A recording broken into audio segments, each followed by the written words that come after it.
It's fat. It's fat. phatLiterature.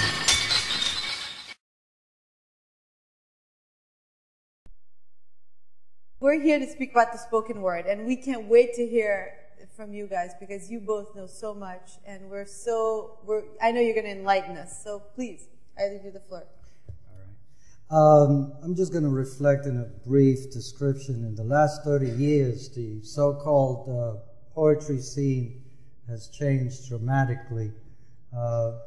Latino poets and African American poets in particular have brought poetry onto a new plateau, new stage.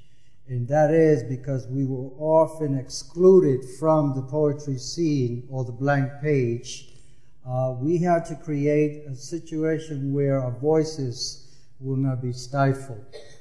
Out of that came the influences, of course, of jazz, of music, of theater, and poets took it home where it first started.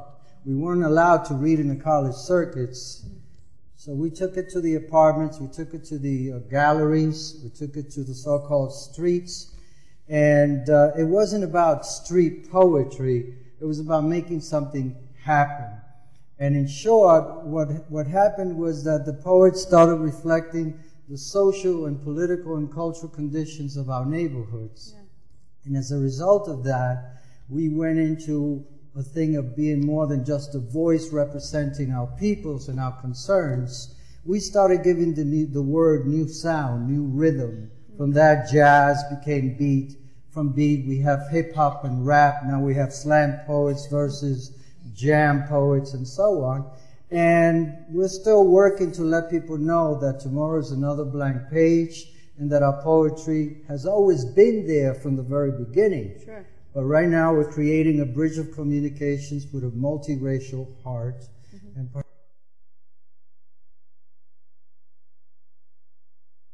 this is a good segue into the other part that you were bringing up in terms of the performance, and we've all had conversations either amongst ourselves or our peers about the spoken word versus the word on the page. Yeah, how it seemed sometimes like the spoken artist or sometimes African American poetry and Caribbean poetry, mm-hmm. including Puerto Rican. That poetry is written just as much to be heard as it is written to be read. And so you can hear it on the page. You hear that music coming at you.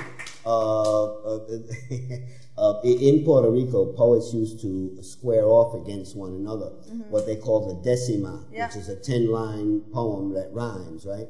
And so we would square off against one another with a crowd of people standing around, and which one of us could out-rap, check that out, the other, right? Is the one who got the accolade, right? And he had to make the stuff up right there on the spot. Well, this is no different than what went on in Northern Boulevard up here during the 60s, where the guys would hang out on the corners and they would, rap back and forth. But I'm not debating that, but I'm talking about on that other level that, I think where I'm getting at is that, it is a craft. Yes. It is a craft. Right. And a lot of people want to do poetry, and that's great, but, I think that part of the craft is wanting to do it. And the other part of the craft is the reading and the learning and the process that goes to make it what it is. And there's a step further, and that is that a lot of so-called minority writers or ethnic writers, we were reduced to just being ethnic, mm-hmm. To being colored. Mm-hmm. And it didn't take into account that we brought two continents together through the art form and the craft and so on. And we're still fighting those stereotypes. They are saying that people are not interested in our literature, we're the Puerto Rican poets, you can't see their books and so on. Our people have been writing even before language became sound and sound became, the metaphor and so on, mm-hmm. because we live the poetry that we create. The poetry doesn't just come from us as poets or cultural visionaries. It comes from the roots, from our own people.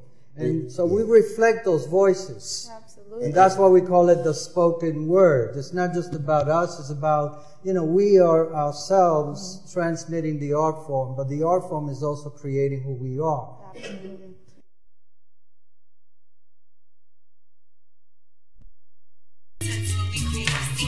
25, 2 equals 10 divided by 2. That element will never allow freedom to wear masks.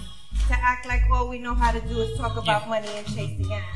Again, I'll pass. Moments all different vibes, take it there. As long as you're on your own path to freedom, no one else should care. And if they do, beware. Positivity we need to channel through our bodies and do our best to be ourselves. Evolve at our pace. Think about energy as access to live in your own time and space. Connections that manifest, supporting the blessed. We can make love with war, you know who we are. Original people with beats that make you dance so intensely we create. Connections that manifest, supporting the blessed. We can make love with war, you know who we are. Original people with beats that make you dance so intensely we create. Traveling away through the reality created by a destructive thought process. Inflicting pain and doubt on a global level. What is to be done when everyone has adapted to an evolution of ill will? Our friendships give us hope. Friends that have gone on to their path, returning to say hello, give you information to continue the work they left, to add to your own. Most theories don't leave room to appreciate the powers of the universe and the whole. Creating religion, implementing division, wars of lands, culture, race, gender, faith, a present fact. We can't go back, and forth is undoubtedly coming. Now, if we as a human race could concentrate on we, it would be me and you. Free Millennium, and peace and DNA.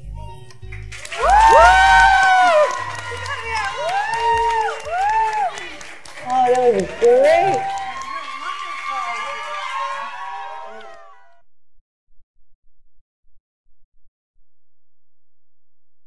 My briefcase, it says priority seating for unpublished poets. If you see this in the train, you get up and you give an unpublished poet your seat. Thank you.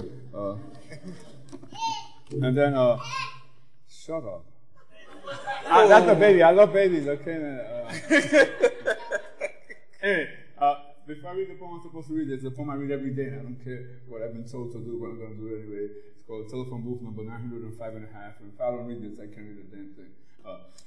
Woke up this morning, feeling excellent.